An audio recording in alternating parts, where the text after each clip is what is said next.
नमस्कार। आजाद संवाद मीडिया में आपका स्वागत है। हम लोगों की आवाज रमेश पटेल। समय के साथ खबर पाने के लिए चैनल को सब्सक्राइब करें। नमस्कार। दिल्ली का विधानसभा चुनाव जैसे जैसे नजदीक आ रहा है, महंगाई, शिक्षा, बेरोजगारी पर केंद्रित होता जा रहा है। दिल्ली के पूर्व मुख्यमंत्री अरविंद केजरीवाल ने मध्य वर्ग को राहत देने का दांव चला है। उन्होंने दिल्ली सरकार की तरफ से मिडिल क्लास के राहत पहुंचाने वाली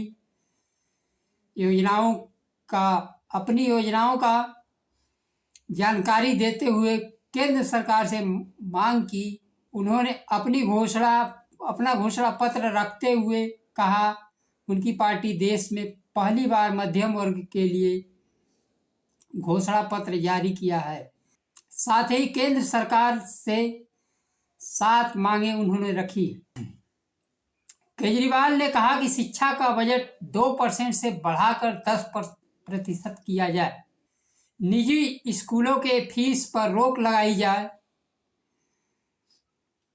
अगर एक बार शिक्षा का बजट 2% से बढ़ाकर 10% कर दिया जाता है तो पूरे देश में शिक्षा निःशुल्क हो जाएगी तथा सभी लोगों को शिक्षा का बजट यहाँ डॉक्टर मनमोहन सिंह के कार्यकाल में 5% के लगभग था, वहीं प्रधानमंत्री मोदी के कार्यकाल में 2% से 2.5% के बीच आ गया है।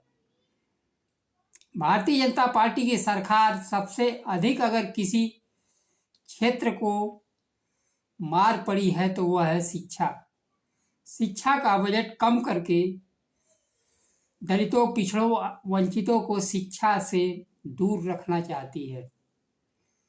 शिक्षा का बजट अगर 10% हो जाएगा तो पूरे देश में एक क्रांति आ जाएगी। साथ ही अरविंद केजरीवाल ने कहा कि निजी स्कूलों के फीस पर रोक लगाई जाए। निजी स्कूल मनमानी ढंग से फीस वसूल करते हैं, उस पर रोक लगाने की अरविंद केजरीवाल ने मांग की है। साथ ही उन्होंने कहा कि स्वास्थ्य का बजट भी 10% किया जाए, स्वास्थ्य बीमा टैक्स को हटा दिया जाए।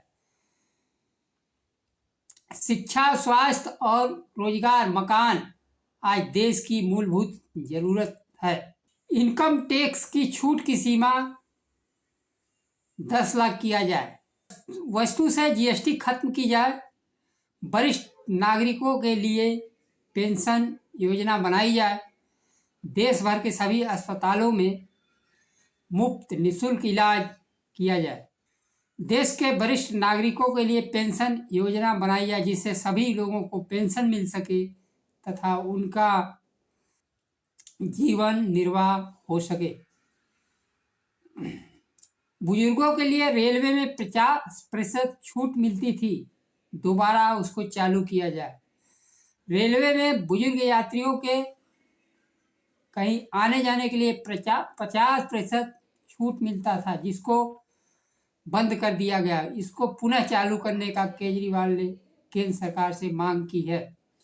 केजरीवाल ने कहा कि एक के बाद दूसरी सरकारें आती रही और जाती रही, मध्यम वर्ग को मिलाकर सभी सरकारों ने निचोड़ दिया है। इस वर्ग के लिए कुछ नहीं किया जा सकता है, लेकिन जब सरकार को जरूरत पड़ती है तो सरकार टैक्स नाम के हथियार का चाकू मध्यम वर्ग पर चला देती है।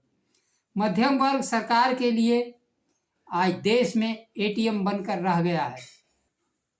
मध्यम वर्ग अपने बच्चों के लिए चाहता है नौकरी, व्यवसाय, बच्चों की शिक्षा और परिवार का स्वास्थ्य चाहता है। इसके लिए वो पूरी जिंदगी लगा देता है, लेकिन फिर भी परिवार, स्वास्थ्य, शिक्षा और मकान नहीं हासिल कर पाता है। सरकार से राहत की अपेक्षा मध्यम वर्ग करता है, लेकिन सरकारें उनके लिए अच्छे स्कूल नहीं बना रही हैं, ना अस्पताल और ना ही रोजगार दे पा रही हैं। केंद्र सरकार तथा विभिन्न राज्य सरकारों में लाखों की संख्या में पद खाली है, लेकिन सरकारें इसको भर नहीं रही है, जिससे मध्यम वर्ग को रोजगार, नौकरी नौकरी से दूर किया जा रहा है। दिल्ली विधानसभा का चुनाव 5 फरवरी को होना है। भारतीय जनता पार्टी, कांग्रेस पार्टी और आम आदमी पार्टी मुख्य पार्टी दिल्ली में चुनाव लड़ रही हैं। भारतीय जनता पार्टी जहां शिक्षा, रोजगार, नौकरी से दूर ध्यान भटकाने के लिए काम कर रही है, वहीं कांग्रेस पार्टी जोर खरोश से चुनाव में हिस्सेदारी कर रही है। लेकिन पिछले विधानसभा चुनाव में भारतीय जनता पार्टी को जहां 8 सीटें मिली थी, कांग्रेस पार्टी को 0 सीटें मिली थी। आने वाले विधानसभा चुनाव के लिए अरविंद केजरीवाल ने शिक्षा, रोजगार, महंगाई पर राजनीतिक दलों को बोलने के लिए खींच कर लाया है। अब देखना है कि विभिन्न पार्टी रोजगार, शिक्षा, नौकरी पर क्या क्या वादा करती हैं। आज के लिए इतना ही। नमस्कार। जय संविधान।